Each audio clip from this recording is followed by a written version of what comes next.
विनोद कुमार जैसे ही दुकान में घुसे, दुकान के मालिक ब्रजमोहन ने उन्हें आदर से बिठाया और उनके मना करने के बावजूद लड़के को चाय लेने के लिए भेज दिया। उसके बाद ब्रजमोहन ने पूछा, कहिए विनोद बाबू, क्या सेवा करूं? विनोद कुमार ने कहा कि एक ऊनी शॉल या चादर दिखलाइए। विनोद कुमार ब्रजमोहन की दुकान के पुराने कस्टमर हैं, इसलिए वो जानते हैं कि विनोद कुमार की पसंद हमेशा ऊंची होती है और पैसे का मुंह देखना वो नहीं जानते। सो उन्होंने एक से एक बढ़िया ऊनी शालों और चादरों का ढेर लगा दिया।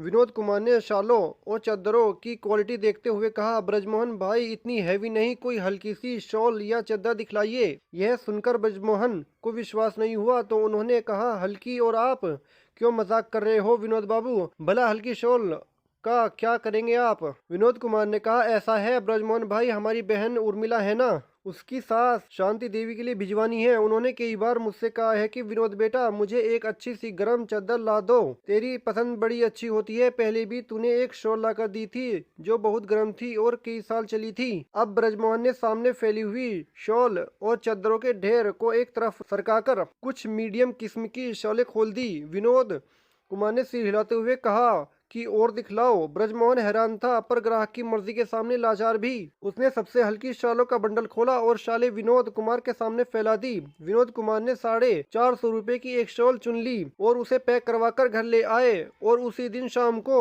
उसने वो शाल बहन की सास को भिजवा दी।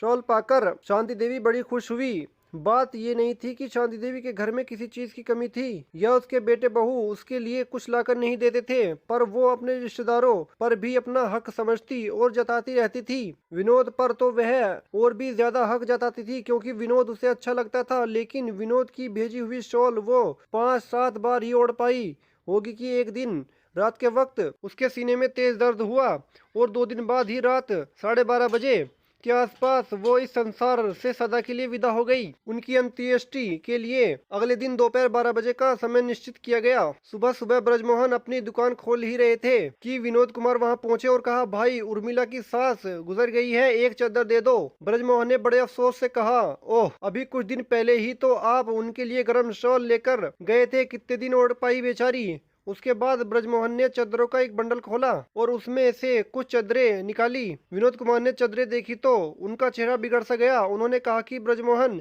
भाई, जरा ढंग से चादरें निकालो। कई बंडल खुलवाने के बाद विनोद कुमार ने जो चादर पसंद की उसकी कीमत थी 2500 रुपए।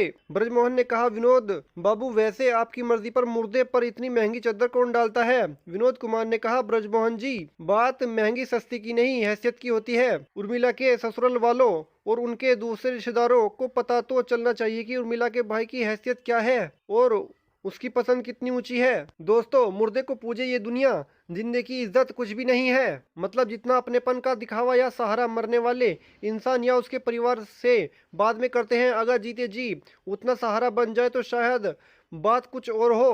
कहने को मरने वाले को कंधा देना पुण्य मानते हैं लोग, वही कंधा या सहारा जीते जी दे दो तो बात कुछ और ही हो।